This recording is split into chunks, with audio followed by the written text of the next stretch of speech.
ಕಣ್ಣುಗಳನ್ನು ಮುಚ್ಚಿ ಪ್ರಾರ್ಥಿಸೋಣ. ಪ್ರೀತಿಯುಳ್ಳ ನಮ್ಮ ಸ್ವರ್ಗೀಯ ತಂದೆಯಾದ ದೇವರೇ, ನಿನ್ನ ವಾಕ್ಯಗಳನ್ನ ಧ್ಯಾನ ಮಾಡುವಾಗ ನಮಗೆ ಸಹಾಯ ಮಾಡ್ರಿ. ಈ ಮುಂಜಾನೆ ವೇಳೆಯಲ್ಲಿ ದೇವರೇ, ನಿಮ್ಮ ಕೃಪೆಗೆ ನಾವು ಪಾತ್ರರಾಗಿ ಈ ದಿನ ಬರುವಂತ ಎಲ್ಲಾ ವಿಷಯಗಳಲ್ಲಿ ಕರ್ತನೆ ನಿನ್ನನ್ನು ಮುಂದೆ ಇಟ್ಟು ನಾವು ಮುನ್ನುಗ್ಲಿಕ್ಕಾಗುವಂತೆ ಸಹಾಯ ಮಾಡಿ. ಈ ದಿನವನ್ನ ಕೈ ಹಿಡಿದು ಕಾಪಾಡಿ ನಡೆಸಿ ಬಲಪಡಿಸಬೇಕಾಗಿ ಯೇಸು ನಾಮದಲ್ಲಿ ಕೇಳುತ್ತೇವೆ ನಮ್ಮ ತಂದೆಯಾದ ದೇವರೇ, ಆಮೆನ್. ಕ್ರಿಸ್ತನಲ್ಲಿ ಪ್ರೀತಿಯುಳ್ಳ ದೇವರ ಆರಿಸಿಕೊಂಡಂತ ದೇವಜನಾಂಗದವರೇ, ಈ ದಿನ ನಾವು ತಿಮೋತಿಯ ಬಗ್ಗೆ ಧ್ಯಾನ ಮಾಡೋಣ. ಯೌವನ ಕಾಲದಲ್ಲಿಯೇ ಆತನು ಸೇವೆಗೆ ಬಂದಂತ ವಿಧ ಮತ್ತು ಆತನು ಗೈಡ್ ಅಂದ್ರೆ ಮುಖ್ಯಸ್ಥರ ಒಂದು ಆಲೋಚನೆಯನ್ನು ಕೇಳಿ ಸೇವೆ ಮಾಡಿದಂತ ಒಬ್ಬ ಶ್ರೇಷ್ಠವಾದ ವ್ಯಕ್ತಿ ತಿಮೋತಿಯನಾಗಿದ್ದಾನೆಂಬುದಾಗಿ ನಾವು ನೋಡ್ಲಿಕ್ಕೆ ಸಾಧ್ಯ. ಪ್ರಿಯರೇ, ತಿಮೋತಿ ಒಬ್ಬ ಏನಾಗಿದ್ದೆಂಬುದಾಗಿ ನೋಡಿದ ಸಮಯದಲ್ಲಿ ಆತನ ತಾಯಿ ಮತ್ತು ಅಜ್ಜಿ ಇಬ್ಬರು ಸಹ ತಿಮೋತಿಯನ್ನ ಅಧಿಕವಾಗಿ ಆತ್ಮೀಯ ಜೀವಿತದಲ್ಲಿ, ಚಿಕ್ಕ ಪ್ರಾಯದಲ್ಲಿಯೇ ಆತ್ಮೀಕ ಜೀವಿತದಲ್ಲಿ ನಡೆಸಿದಂತ ಕಾರ್ಯವನ್ನ ನಾವು ನೋಡೋದಕ್ಕೆ ಸಾಧ್ಯ. ಪ್ರಿಯರೇ, ಇಲ್ಲಿ ನೋಡುವಾಗ ನಾವು ತಿಮೋತಿಯ ವಿಷಯವಾಗಿ ಕೆಲವು ವಿಷಯಗಳನ್ನು ನಾವು ಕಲಿತುಕೊಳ್ಳುವಾಗ ಒಂದು ವಿಷಯ ಇಲ್ಲಿ ಹೇಳ್ತದೆ, ಬಾಯ್ಪಾಠ ವಚನ ಅಂತ ಹೇಳಿ ಇಲ್ಲಿ ಕೊಡಲ್ಪಟ್ಟಿದೆ. ಇದು ಎಲ್ಲರಿಗೂ ಸಹ ನಮಗೆ ಅನ್ವಯವಾಗುವಂತ ಒಂದು ವಚನ. ಆದರೆ ನೀನು ಎಲ್ಲಾ ವಿಷಯಗಳಲ್ಲಿ ಸ್ವಸ್ಥಚಿತ್ತನಾಗಿರು, ಶ್ರಮೆಯನ್ನ ತಾಳಿಕೋ, ಸುವಾರ್ತಿಕನ ಕೆಲಸವನ್ನ ಮಾಡು, ನಿನಗೆ ನೇಮಿಸಿರುವ ಸೇವೆಯನ್ನ ಲೋಪವಿಲ್ಲದೆ ಮಾಡು. ತಿಮೋತಿಯನ ಜೀವನದಲ್ಲಿ ತಪ್ಪು ಮಾಡಬಾರದು ಆತನ ಸೇವೆಯಲ್ಲಿ ಅಂತ ಹೇಳಿ ಪೌಲ ಯಾವಾಗ್ಲೂ ಸಹ ಆತನನ್ನ ಪ್ರೀತಿಸಿದ. ಪೌಲನಿಗೆ ಆತ್ಮೀಯ ಮಗ ಎಂಬುದಾಗಿ ಸಹ ಕರೆಯಲ್ಪಡ್ತಾರೆ. ಅಂದ್ರೆ ಅಷ್ಟು ಒಂದು ಗೈಡ್ಗಳನ್ನ ನಿರ್ದೇಶನಗಳನ್ನ ತಿಮೋತಿಯನಿಗೆ ಪೌಲ ನೀಡ್ತಾ ಇದ್ದ. ಅದೇ ರೀತಿ ತಿಮೋತಿಯನು ಸಹ ವಿಧೇಯನಾಗಿ ಸೇವೆಯನ್ನ ಮಾಡಿದ್ದನ್ನ ನಾವು ನೋಡೋದಕ್ಕೆ ಸಾಧ್ಯ. ಇವರ ಒಂದು ಆರಂಭಿಕ ಜೀವನ ಹೇಗಿತ್ತು ಎಂಬುದಾಗಿ ನೋಡಿದ ಸಮಯದಲ್ಲಿ ಈಗಿನ ಒಂದು ಪ್ರದೇಶವಾಗಿರುವಂತ ಟರ್ಕಿ ಎಂಬ ಪ್ರದೇಶಗಳಲ್ಲಿ ಇವರು ಹುಟ್ಟುತ್ತಾರೆ.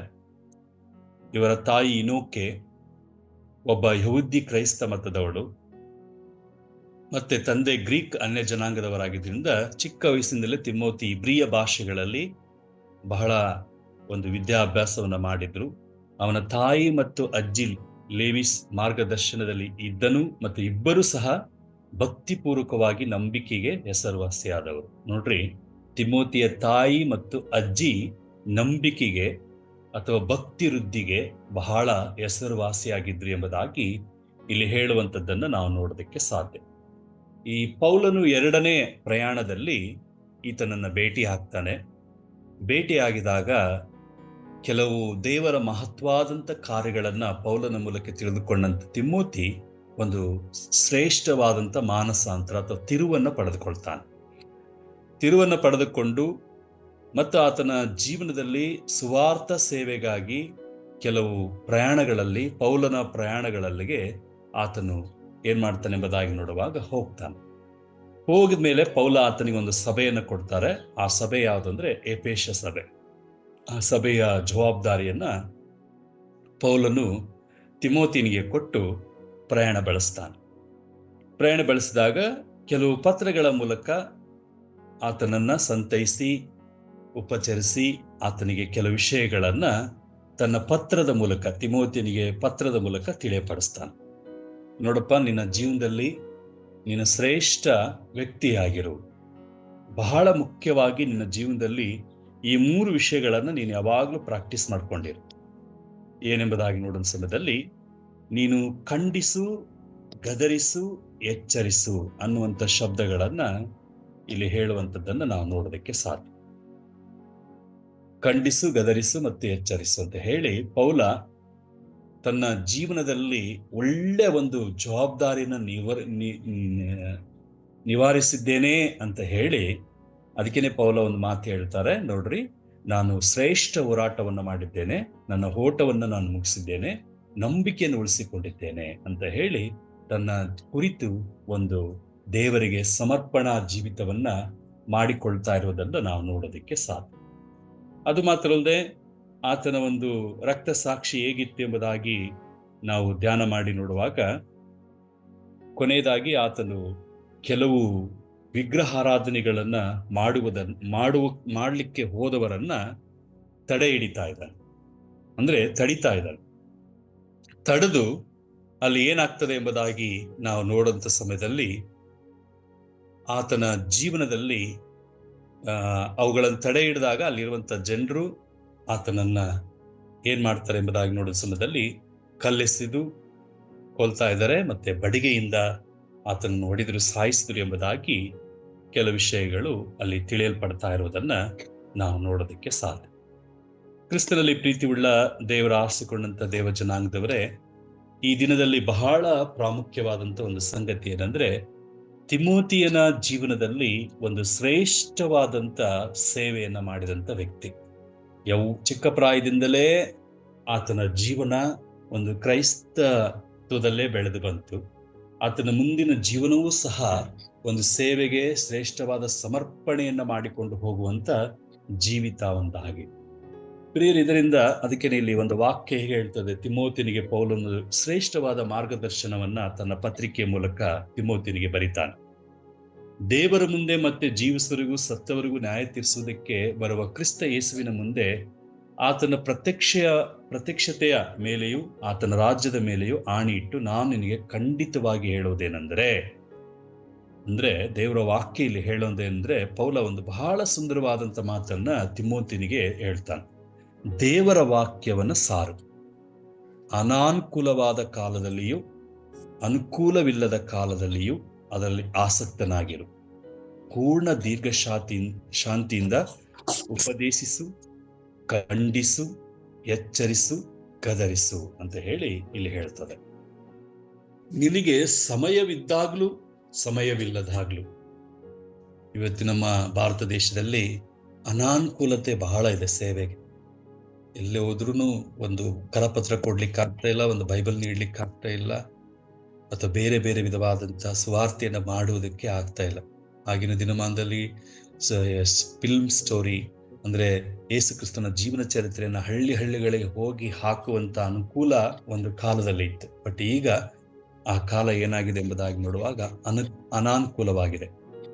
ಕ್ರಿಸ್ತನಲ್ಲಿ ಪ್ರೀತಿಯುಳ್ಳ ದೇವರ ಆರಿಸಿಕೊಂಡಂತ ದೇವ ಜನಾಂಗದವರೇ, ಈ ಮುಂಜಾನೆ ವೇಳೆಯಲ್ಲಿ ನಾವು ಅರ್ಥ ಮಾಡಿಕೊಳ್ಳುವಂಥದ್ದೇನೆಂದ್ರೆ, ತಿಮೋತಿನಿಗೆ ದೇವರು ಹೇಳ್ತಾರೆ, ನಿನಗೆ ಯಾವ ಕಾಲದಲ್ಲಾದರೂ ನೋಡ್ರಿ, ಅನುಕೂಲವಾದ ಕಾಲದಲ್ಲಿಯೂ ಅನಾನುಕೂಲವಿಲ್ಲದ ಕಾಲದಲ್ಲಿಯೂ ಅದರಲ್ಲಿ ಆಸಕ್ತನಾಗಿರು, ಪೂರ್ಣ ದೀರ್ಘ ಶಾಂತಿಯಿಂದ ಉಪದೇಶಿಸ್ತಾ ಖಂಡಿಸು, ಗದರಿಸು, ಎಚ್ಚರಿಸು ಎಂಬುದಾಗಿ ಇಲ್ಲಿ ಹೇಳುವಂಥದ್ದನ್ನ ನಾವು ನೋಡೋದಕ್ಕೆ ಸಾಧ್ಯ. ಮತ್ತೆ ನೋಡ್ರಿ, ಇಲ್ಲಿ ಹೇಳ್ತದೆ, ಯಾಕಂದ್ರೆ ಜನರು ಸ್ವಸ್ಥ ಬೋಧನೆಯನ್ನು ಸಹಿಸಲಾರದೆ ಕಾಲವು ಬರ್ತದೆ, ಅದರಲ್ಲಿ ಅವರ ತೀಟೆ ಕಿವಿಗಳುಳ್ಳವರಾಗಿ ತಮ್ಮ ದುರಾಶೆಗಳಿಗೆ ಅನುಕೂಲರಾದ ಅನೇಕ ಸಂದೇಶಕರನ್ನ ಇಟ್ಟುಕೊಳ್ಳುವರು. ನೋಡು, ಮುಂದಿನ ದಿನಮಾನದಲ್ಲಿ ಸ್ವಸ್ಥ ಬೋಧನೆಯನ್ನು ಸಹಿಸಲಾರದೆ, ಅಂದ್ರೆ ಸ್ವಸ್ಥ ಬೋಧನೆ ಅಂದ್ರೆ ಬರೀ ಅದ್ಭುತ ಅಲ್ಲ, ಮಿರಾಕಲ್ ಮಾಡೋದಲ್ಲ. ಸ್ವಸ್ಥ ಬೋಧನೆ, ಒಂದು ಶುದ್ಧವಾದ ಬೋಧನೆಯನ್ನ ಮಾಡುವ ಕಾಲದಲ್ಲಿ ಯಾರು ಸಹಿಸಲಾರ.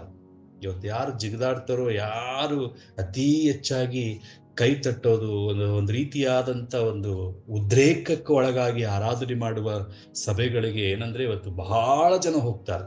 ಯಾರು ಸತ್ಯ ಬೋಧನೆಯನ್ನ ಮತ್ತು ಸತ್ಯವೇದವನ್ನು ಹಿಡ್ಕೊಂಡು ಆರಾಧನೆ ಮಾಡ್ತಾರೋ ಅವರನ್ನ ಯಾರು ಸಹಿಸೋದಿಲ್ಲ, ಯಾರು ಸಹ ಅವ್ರ ಬಳಿಗೆ ಹೋಗಲ್ಲ. ನೀವು ಹಿಂಗಿದ್ರಿ ಎಂಬುದಾಗಿ ಬೇರೆ ಬೋಧನೆಗಳನ್ನ ಮಾಡ್ತಾರೆ.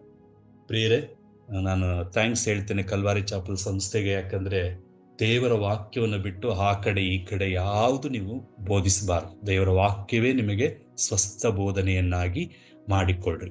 ಯಾರು ಬಂದ್ರೇನು ಬಿಟ್ರೇನು ಹೋದ್ರೇನು ನಿಮ್ಮ ಕೆಲಸ ನೀವು ಕರೆಕ್ಟಾಗಿ ಮಾಡ್ರಿ ಎಂಬುದಾಗಿ ಹೇಳಿ ಅಂಕಲ್ ಅವರ ಒಂದು ಜೀವನವನ್ನು ನಾವು ನೋಡ್ಲಿಕ್ಕೆ ಸಾಧ್ಯ. ಪ್ರೀತಿ ಉಳ್ಳವರೇ, ಈ ಒಂದು ಸ್ವಸ್ಥ ಬೋಧನೆ ಕಾಲವನ್ನ ನಾವು ಮಾಡುವರಾಗಿರ್ಬೇಕೇ ಹೊರತು ಇಲ್ಲಿ ತೀಟೆ ಕಿವಿ ಉಳ್ಳವರಾಗಿ ತಮ್ಮ ದುರಾಶೆಗಳಿಗೆ ಅನುಕೂಲವಾಗುವಂತ ಅನೇಕ ಉಪದೇಶಕರನ್ನು ಇಟ್ಟುಕೊಳ್ಬೇಡ್ರಿ. ಕಾಲದಿಂದಲ್ಲಿ ಒಂದು ವಿಷಯವನ್ನ ನಾನು ಕೇಳಲ್ಪಟ್ಟೆ. ಒಬ್ಬ ಸೇವಕರು, ಒಬ್ಬ ವಿಶ್ವಾಸಿ ಹೋಗಿ ಪಾಸ್ಟರ್ ಹತ್ರ ಹೋಗಿ ನಾ ಏನು ಇಂಪ್ರೂವ್ಮೆಂಟ್ ಆಗ್ತಾ ಇಲ್ಲ ಎಂಬುದಾಗಿ ಹೇಳಿದ್ರಂತೆ. ನನಗೇನು ಸರಿ ಆಗ್ತಾ ಇಲ್ಲ, ದೇವ್ರು ನಂಬಿದ್ದೇನೆ ಹಂಗಿಂಗೆ ಎಂಬುದಾಗಿ ಹೇಳಿದ್ರಂತೆ. ಅವಾಗ ಕಲಾತ್ರಿಗಳಿಂದ ಅವರು ದೇವರ ರಕ್ಷಣೆಯನ್ನು ಹೊಂದ್ಕೊಂಡ್ರು, ದೇವರ ಬಳಿಗೆ ಹೋದ್ರು. ಒಂದ್ ದಿವಸ ಪಾಸ್ಟರ್ ಏನೋ ಒಂದು ತಪ್ಪು ಕಂಡು ಹಿಡಿದ್ರು. ಪಾಸ್ಟರ್ ಹತ್ರ ಹೋಗಿ ನೀವು ಇದು ಮಾಡೋದು ಸರಿಯಲ್ಲ ಎಂಬುದಾಗಿ ಹೇಳಿದ್ರಂತೆ. ನೀ ನನ್ನನ್ನು ಖಂಡಿಸೋದಾದ್ರೆ ನೀನು ಹೋಗುವಾಗ ಕಾರಲ್ಲಿ ಆಕ್ಸಿಡೆಂಟ್ ಆಗಿ ಸತ್ತು ಬಿಡ್ತೀಯ ಎಂಬುದಾಗಿ ಹೇಳಿದ್ರಂತೆ. ಇವತ್ತಿನ ಅನೇಕ ಪಾಸ್ಟರ್ಗಳು ಕುಟುಂಬವನ್ನು ಭಯಪಡಿಸಿ ಇಟ್ಕೊಂಡಿದ್ದಾರೆ.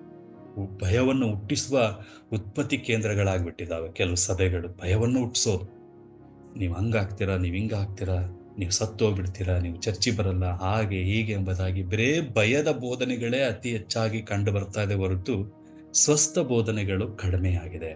ಪ್ರೀತಿ ಉಳ್ಳವರೇ, ದೇವ್ರು ನಮಗೆ ಕೊಟ್ಟಂತ ಕೆಲಸ ಏನಂದ್ರೆ ನಾವು ಸ್ವಸ್ಥ ಬೋಧನೆ ಉಳ್ಳವರು. ಬೈಬಲ್ ಏನ್ ಹೇಳುತ್ತೋ ಅದನ್ನ ನಾವು ಬೋಧಿಸ್ಬೇಕೇ ಹೊರತು ಬೈಬಲ್ ಅಲ್ಲಿ ಇಲ್ಲದ ಕಾರ್ಯಗಳನ್ನ ಕೂಡಿಸ್ಕೊಂಡು ಅವರು ಮಿಸ್ನೇರಿ ಹೇಳಿದ್ರು, ಈ ಮಿಸ್ನೇರಿ ಹೇಳಿದ್ರು, ಹಂಗಿರ್ಬೇಕು ಹಿಂಗಿರ್ಬೇಕು ಎಂಬುದಾಗಿ ನಮ್ಮನ್ನ ನಾವು ಕೂಡಿಸ್ಕೊಂಡು ಒಂದು ವಾಕ್ಯವನ್ನೇ ಆಧಾರ ಮಾಡಿಕೊಂಡು ಜೀವನವನ್ನು ಬದಲಾಯಿಸಿಕೊಳ್ಳುವುದಕ್ಕಿಂತ ನಾವು ಎಲ್ಲದರಲ್ಲಿಯೂ ಸ್ವಸ್ಥ ಬೋಧನೆಯನ್ನ ನಾವು ನಂಬಬೇಕು. ಅದಕ್ಕೆ ದೇವರ ವಾಕ್ಯ ನಾನು ಈ ಸಮಯದಲ್ಲಿ ಹೇಳ್ತೇನೆ, ದೇವರು ಸಮಾಧಾನಕ್ಕೆ ಕಾರಣನೇ ಹೊರತು ಗಲಿಬಿಲಿಗೆ ಕಾರಣಲ್ಲ. ಈ ವಚನವನ್ನ ನಾವು ನೆನಪಲ್ಲಿಟ್ಕೊಳ್ಬೇಕು. ದೇವರು ಯಾವತ್ತೂ ಸಹ ಯಾರಿಗೂ ಸಹ ಏನಾಗಲ್ಲ ಅಂದ್ರೆ ಏನಂದ್ರೆ ಸಮಾಧಾನ ಕೆಡಿಸುವ ದೇವರು ನಮ್ಮ ದೇವರಲ್ಲ. ಒಂದು ಶಾಂತಿಯನ್ನು ಹಾಳು ಮಾಡುವಂತ ದೇವರು ನಮ್ಮ ದೇವರಲ್ಲ. ಕುಟುಂಬಗಳನ್ನು ಹಾಳು ಮಾಡುವಂತ ದೇವರು ನಮ್ಮ ದೇವರಲ್ಲ.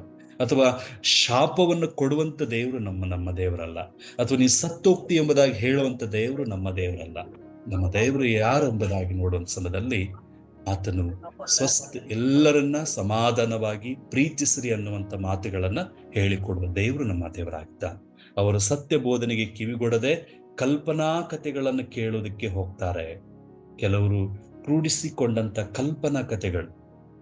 ಒಂದು ಸಿನಿಮಾವನ್ನು ನೀವು ತೆಗೆದುಕೊಳ್ಳೋದಾದ್ರೆ ಆ ಸಿನಿಮಾದ ಎಂಡಿಂಗ್ ಹೆಂಗಿರ್ತದೆ ಅಂತಂದ್ರೆ, ಒಬ್ಬ ರೌಡಿ ಇರ್ತಾನೆ, ವಿಲನ್ ಇರ್ತಾನೆ, ಆ ವಿಲನ್ ಸಾಯ್ಬೇಕು, ಅದೇ ಪಿಕ್ಚರ್. ಆತನನ್ನು ಯಾವ ರೀತಿ ಸಾಯಿಸ್ಬೇಕನ್ನೋದೇ ಅದರ ಪಿಕ್ಚರ್. ಅಂದ್ರೆ ಅದು ಕಲ್ಪನಾ ಕಥೆಗಳು, ಒಬ್ಬ ವಿರೋಧಿಯನ್ನು ಹೇಗೆ ಸಾಯಿಸ್ಬೇಕಂತ ಹೇಳಿ. ಆದ್ರೆ ಸತ್ಯವೇದ ಏನ್ ಹೇಳ್ತದಂತಂದ್ರೆ, ಕಲ್ಪನಾ ಕಥೆಗಳಿಗೆ ದೂರವಾಗಿರ್ರಿ, ಅವನ್ನ ನೀವು ನಿಮ್ಮ ಜೀವನದಲ್ಲಿ ಅಳವಡಿಸಿಕೊಳ್ಬೇಡ್ರಿ. ಇವತ್ತು ಸಿನಿಮಾವನ್ನು ನೋಡಿ ನಮ್ಮನ್ನ ನಾವು ವಿಕಾರ ಮಾಡಿಕೊಳ್ಬಾರ್ದು.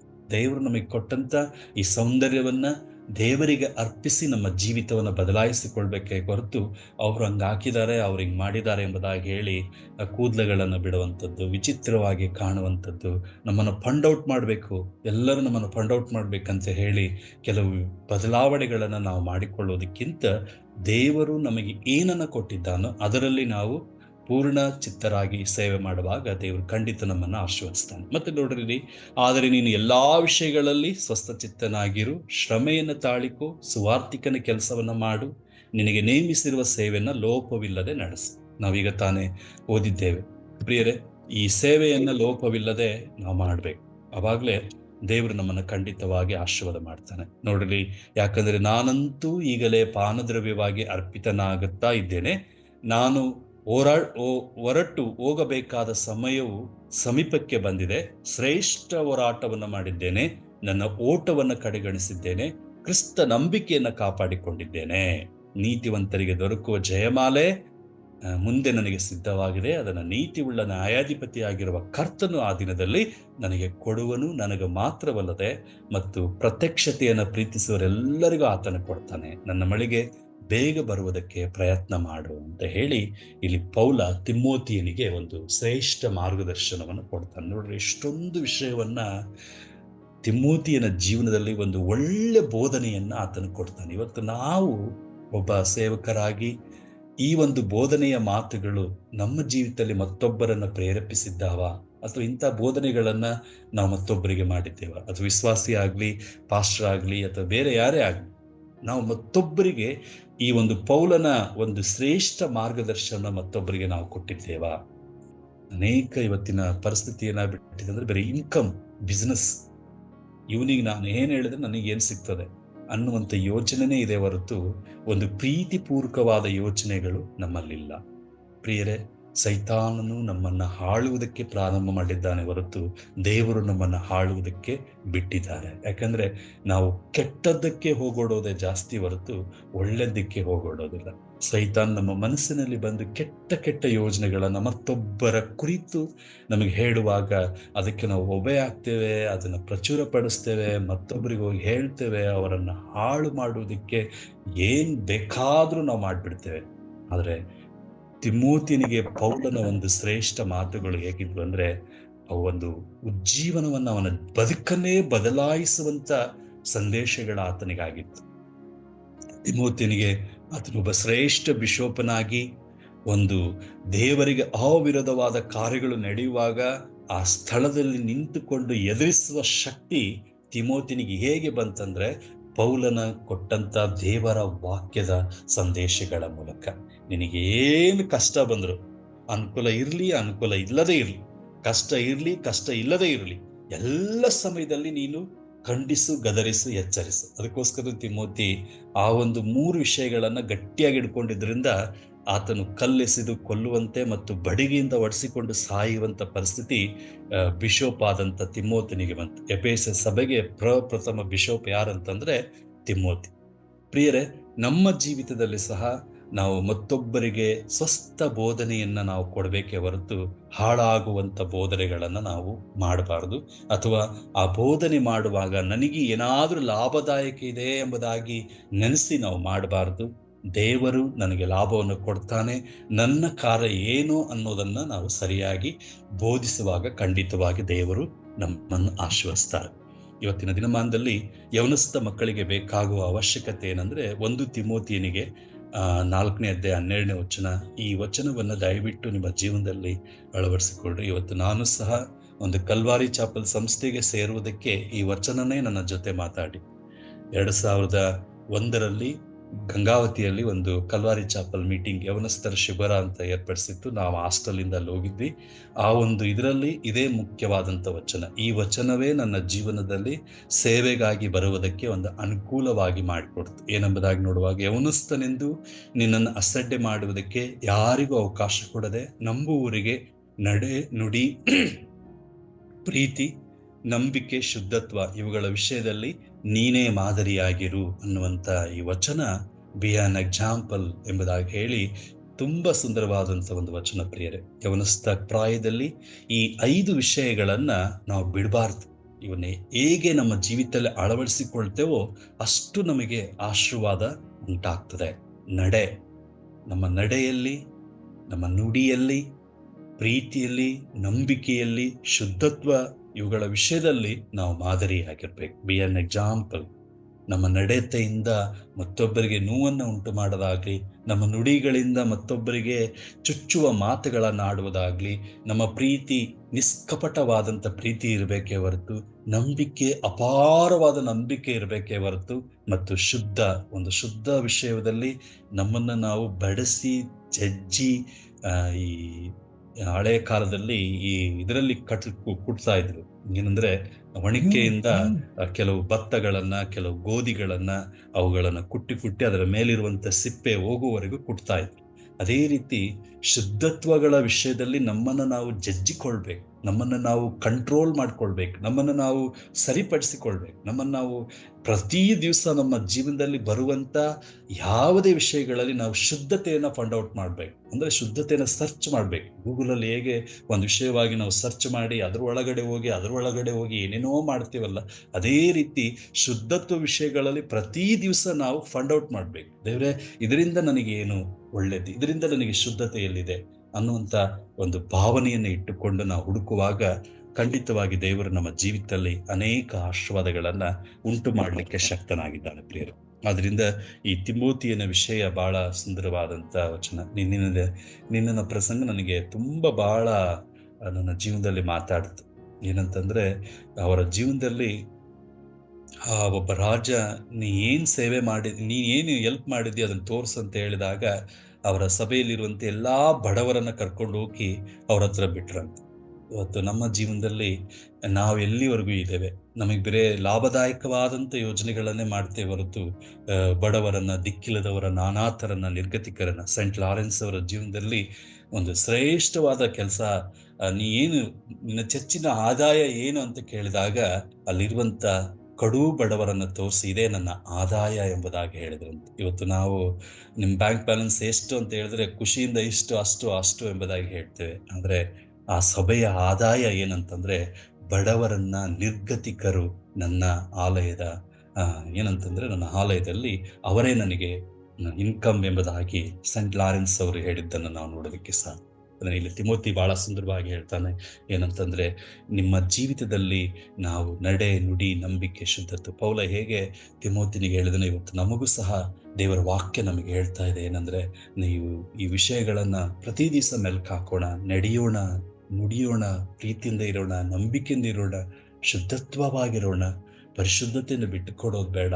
ಎಲ್ಲ ವಿಷಯಗಳಲ್ಲಿ, ಕೆಲಸಗಳಲ್ಲಾಗ್ಲಿ, ಸ್ಕೂಲ್ಗಳಲ್ಲಾಗ್ಲಿ, ಇನ್ನಿತರ ನಮ್ಮ ಕೆಲಸ ಉದ್ಯೋಗ ಅವಕಾಶಗಳಲ್ಲಾಗ್ಲಿ, ಇನ್ನಿತರ ಬೇರೆ ರೀತಿಯ ರಂಗಗಳಲ್ಲಾಗ್ಲಿ, ಬೇರೆ ಬೇರೆ ವಿಧವಾದಂಥ ಸ್ಟೇಜ್ಗಳಲ್ಲಾಗ್ಲಿ ನಾವು ಎಕ್ಸಾಂಪಲ್ ಆಗಿ ಅಂದ್ರೆ ಮಾದರಿಯಾಗಿ ಇರುವಾಗ ದೇವರು ಖಂಡಿತ ನಮ್ಮನ್ನ ಆಶೀರ್ವಾದ ಮಾಡಲಿಕ್ಕೆ ಸಾಧ್ಯನಾಗಿದ್ದಾನೆ. ನೋಡ್ರಿ, ಅಂತ ಒಬ್ಬ ತಿಮೋತಿಯನ್ನ ದೇವರ ವಾಕ್ಯದ ಮೂಲಕ ಪೌಲ ಬಲಪಡಿಸಿದಾಗ ಇವತ್ತು ನಮಗೆ ಎಷ್ಟೋ ಜನ ಆತ್ಮೀಯ ತಂದೆ ತಾಯಿಗಳಿದ್ದಾರೆ, ಆತ್ಮೀಯ ವ್ಯಕ್ತಿಗಳಿದ್ದಾರೆ. ಅವ್ರ ಹತ್ರ ನೀವು ಸಲಹೆಯನ್ನು ಕೇಳಿ ಕೇಳಿ ಮುನ್ನುಗ್ಗ್ರಿ. ನಿಮ್ಮ ಬಗ್ಗೆ ಅವರು ಕೆಟ್ಟದಾಗಿ ಯೋಚಿಸ್ತಾ ಇದ್ರೆ ಅವ್ರ ಹತ್ರ ಒಂದು ಸ್ವಲ್ಪನೂ ಹೋಗ್ಬೇಡ್ರಿ. ಅವರು ನಿಮ್ಮ ಆತ್ಮೀಯ ತಂದೆ ಅಲ್ಲ, ಆತ್ಮೀಯ ತಂದೆಗಳಾಗ್ಲಿಕ್ಕೆ ಸಾಧ್ಯನೇ ಇಲ್ಲ. ಯಾಕಂದ್ರೆ ನಿಮ್ಮ ಕುರಿತು ಅವರು ಕೆಟ್ಟದಾಗಿ ಮಾತಾಡುವಾಗ ಅದು ಅವರಲ್ಲಿ ನಿಮ್ಮ ಆತ್ಮೀಯತೆಯೇ ಇಲ್ಲ. ಪೌಲ ನೋಡ್ರಿ, ತಿಮೋತಿನ ಬಗ್ಗೆ ಹೇಳುವಾಗ ಬಹಳ ಸುಂದರವಾದಂಥ ಮಾತುಗಳನ್ನು ಆತನ ಪ್ರೋತ್ಸಾಹಿಸ್ತಾನೆ. ನೋಡಪ್ಪ, ನಿನಗೆ ಏನೇ ಇದ್ರು ನಿನ್ನ ವಿಷಯದಲ್ಲಿ ಬಂದಾಗ ಖಂಡಿಸು, ಗದರಿಸು, ಎಚ್ಚರಿಸು. ಏನ್ ಕೆಲಸ ಇದ್ರು ಪರವಾಗಿಲ್ಲ, ನಿನಗೆ ಅನುಕೂಲ ಇರಲಿ, ಅನಾನುಕೂಲ ಇರಲಿ, ನಾನು ನಿನಗೂ ಜವಾಬ್ದಾರಿ ಕೊಟ್ಟಿದ್ದೇನೆ, ಆ ಜವಾಬ್ದಾರಿಯನ್ನು ಮಾಡು. ಎಫೆಸ ಸಭೆಯಲ್ಲಿ ತಿಮೋತಿಯನು ಬಹಳ ಸುಂದರವಾದ ಜೀವನವನ್ನು ನಡೆಸಿದ. ನಿಮ್ಮ ಆತ್ಮೀಯ ತಂದೆಗಳನ್ನು ಪಾಯಿಂಟ್ ಔಟ್ ಮಾಡ್ಕೊಳ್ರಿ. ನಿಮ್ಮ ಆತ್ಮೀಯ ಫಾದರ್ಸ್ಗಳನ್ನ, ಆತ್ಮೀಯ ತಾಯಂದಿರಗಳನ್ನ ನೀವು ಪಾಯಿಂಟ್ ಔಟ್ ಮಾಡಿ ಗುಪ್ತವಾಗಿಟ್ಕೊಳ್ರಿ. ಯಾರು ನಿಮ್ಮ ಬಗ್ಗೆ ಕೆಟ್ಟದಾಗಿ ಮಾತಾಡದೆ ಮತ್ತೊಬ್ಬರ ಹತ್ರ ಹೋಗಿ ನಿಮ್ಮ ಕುರಿತು ಅವಹೇಳನೆ ಹೇಳ್ತಾರೋ ಅವರು ಆತ್ಮೀಯ ತಂದೆ ಆಗಿರ್ಲಿಕ್ಕೆ ಸಾಧ್ಯವಿಲ್ಲ. ಸ್ಪಿರಿಚುವಲ್ ಫಾದರ್ ಅಂದ್ರೆ ಏನೇ ನಾವು ತಪ್ಪು ಮಾಡಿದ್ರು ನಮ್ಮನ್ ಜೊತೆ ಅವರು ನಮಗೆ ಸಲಹೆಗಳನ್ನು ಕೊಡುವಾಗ ಅವರು ನಮಗೆ ಆತ್ಮೀಯ ತಂದೆಗಳಾಗಿರ್ತಾರೆ. ನಾವು ತಪ್ಪುಗಳನ್ನು ಮಾಡಿದ್ದಾಗಲೂ ನಮ್ಮನ್ನು ಖಂಡಿಸಿ, ಗದರಿಸಿ, ತಿದ್ದಿ ಹೇಳುವಂತ ಶಕ್ತಿ ಅವರಿಗಿರ್ತದೆ. ಅದೇ ವಿಷಯವನ್ನು ತೆಗೆದುಕೊಂಡು ಮತ್ತೊಬ್ಬರಿಗೆ ಹೇಳುವವರು ಆತ್ಮೀಯ ತಂದೆ ತಾಯಿಗಳಾಗಿರ್ಲಿಕ್ಕೆ ಸಾಧ್ಯವಿಲ್ಲ. ಪ್ರೀತಿ ಉಳ್ಳವರೇ, ನಮ್ಮ ಆತ್ಮೀಯ ತಂದೆ ತಾಯಿಗಳನ್ನ ಫೈಂಡ್ ಔಟ್ ಮಾಡೋಣ. ಪೌಲನು ಹೇಗೆ ತಿಮೋತಿಯನಿಗೆ ಒಬ್ಬ ಸ್ಪಿರಿಚುವಲ್ ಫಾದರ್ ಆಗಿದ್ರು, ಅದೇ ರೀತಿ ನಮ್ಮ ಜೀವಿತದಲ್ಲಿ ಕೆಲವರನ್ನ ಸ್ಪಿರಿಚುವಲ್ ಫಾದರ್ ಆಗಿ ಇಟ್ಟುಕೊಂಡು ನಮ್ಮ ಏನೇ ಅವಶ್ಯಕತೆಗಳು ಇದ್ದಾಗ ಅವರ ಸಂಗಡ ಹೋಗಿ ಮಾತಾಡಿ ಅದನ್ನು ದೃಢಪಡಿಸಿಕೊಳ್ಳುವಾಗ ನಿಮ್ಮ ಜೀವಿತದಲ್ಲಿ ದೊಡ್ಡ ದೊಡ್ಡ ಆಶೀರ್ವಾದಗಳನ್ನು ಉಂಟು ಮಾಡಲಿಕ್ಕೆ ದೇವರು ಶಕ್ತಿಯನ್ನ, ಬಲವನ್ನು ಕೊಡ್ತಾನೆ. ಪ್ರಿಯರೇ, ತಿಮೋತಿಯನ ಹಾಗೆ ನಮ್ಮ ಆತ್ಮೀಯ ತಂದೆ ತಾಯಿಗಳು ಹೇಳಿದ ಮಾತುಗಳನ್ನು ಕೇಳಿ ಸೇವೆಯ ರಂಗದಲ್ಲಿ ಶ್ರೇಷ್ಠವಾದ ಸೇವೆಯನ್ನ ಮಾಡೋಣ. ನಮ್ಮನ್ನ ಅಸಡ್ಡೆ ಮಾಡೋದಕ್ಕೆ ಯಾರಿಗೂ ಅವಕಾಶ ಕೊಡದೆ, ನಮ್ಮನ್ನ ಯಾರು ನಂಬ್ತಾರೋ ಅವರಿಗೆ ನಡೆ, ನುಡಿ, ಪ್ರೀತಿ, ನಂಬಿಕೆ, ಶುದ್ಧತ್ವ ಇವುಗಳ ವಿಷಯದಲ್ಲಿ ಮಾದರಿಯಾಗಿ ಜೀವಿಸೋಣ. ಖಂಡಿತವಾಗಿ ದೇವರು ನಮ್ಮ ಜೀವಿತದಲ್ಲಿ ಅನೇಕ ಆಶೀರ್ವಾದಗಳನ್ನ ಉಂಟು ಮಾಡಲಿಕ್ಕೆ ಶಕ್ತನಾಗಿದ್ದಾನೆ. ಪ್ರಾರ್ಥನೆ ಮಾಡಿ. ಪ್ರೀತಿ ಸ್ವರೂಪನಾದ ಪ್ರೀತಿಯುಳ್ಳ ನಮ್ಮ ಸ್ವರ್ಗೀಯ ತಂದೆಯಾದ ದೇವರೇ, ಈ ಮುಂಜಾನೆ ವೇಳೆಯಲ್ಲಿ ಕರ್ತನೆ ನಿನ್ನ ಸಮ್ಮುಖದಲ್ಲಿ ಬಂದಿದ್ದೇವೆ. ತಿಮೋತಿಯನ ಜೀವನದಲ್ಲಿ ಕರ್ತನೆ, ಚಿಕ್ಕ ಪ್ರಾಯದಲ್ಲಿಯೇ ಆತನಿಗೆ ಭಕ್ತಿಪೂರ್ವಕವಾದಂಥ ತಾಯಿಯ ಮೂಲಕ, ಅಜ್ಜಿಯ ಮೂಲಕ ವಾಕ್ಯಗಳನ್ನು ಬೋಧಿಸಿ ಮತ್ತು ವಿಶೇಷವಾಗಿ ಒಬ್ಬ ಸ್ಪಿರಿಚುವಲ್ ಫಾದರ್ ಆದಂಥ ಪೌಲನ ಮೂಲಕ ಒಂದು ಶ್ರೇಷ್ಠ ವಾಕ್ಯಗಳ ಆತನ ಜೀವನದಲ್ಲಿ ದೇವರ ಸ್ವಸ್ಥ ಬೋಧನೆಯನ್ನು ಕೊಡುತ್ತಾ ಬಂದಿದ್ದರಿಂದ ಆತನೊಂದು ಶ್ರೇಷ್ಠವಾದ ಸೇವೆಯನ್ನು ಮಾಡುವುದಕ್ಕಾಗಿ ಮತ್ತು ಕರ್ತನೆ ಈ ಲೋಕದಲ್ಲಿ ಬರುವಂಥ ಎಲ್ಲ ವಿಷಯಗಳನ್ನು ಎದುರಿಸುವುದಕ್ಕಾಗಿ ಆತನಿಗೆ ಶಕ್ತಿ ತುಂಬಲ್ಪಡ್ತು ಸ್ವಾಮಿ. ಅದೇ ರೀತಿ ನಮ್ಮ ಜೀವನದಲ್ಲಿ ತಿಮೋತಿಯನ ಹಾಗೆ ಸ್ವಾಮಿ ಸ್ವಸ್ಥ ಬೋಧನೆಯನ್ನು ಕೇಳಿ ಅದರ ಪ್ರಕಾರ ಖಂಡಿಸುತ್ತಾ, ಗದರಿಸುತ್ತಾ, ಎಚ್ಚರಿಸುತ್ತಾ ಈ ಲೋಕದಲ್ಲಿ ನಡೆ, ನುಡಿ, ನಂಬಿಕೆ, ಶುದ್ಧತ್ವ ಇವುಗಳ ವಿಷಯದಲ್ಲಿ ನಾವು ಎಲ್ಲ ವಿಷಯದಲ್ಲಿ ಮಾದರಿಯಾಗಿ ಜೀವಿಸುವಂತೆ ನಮ್ಮ ಜೀವನದಲ್ಲಿ ಅನೇಕ ಸಹಾಯಗಳನ್ನು ಒದಗಿಸಿಕೊಟ್ಟು ನಿನ್ನ ಕೃಪೆಯಿಂದ ತುಂಬಿಸಿ ನಡೆಸಬೇಕಾಗಿ ಘನಮಾನ ಸ್ತುತಿ ಸ್ತೋತ್ರಗಳನ್ನು ಅರ್ಪಿಸ್ತಾ ಈ ಮುಂಜಾನ ವೇಳೆಯನ್ನು ಸಮಸ್ತ ನಿನ್ನ ಕರಳಲ್ಲಿ ಒಪ್ಪಿಸಿಕೊಡುತ್ತಾ ಯೇಸು ನಾಮದಲ್ಲಿ ಕೇಳುತ್ತೇವೆ ನಮ್ಮ ಸ್ವರ್ಗೀಯ ತಂದೆಯಾದ ದೇವರೇ, ಆಮೆನ್.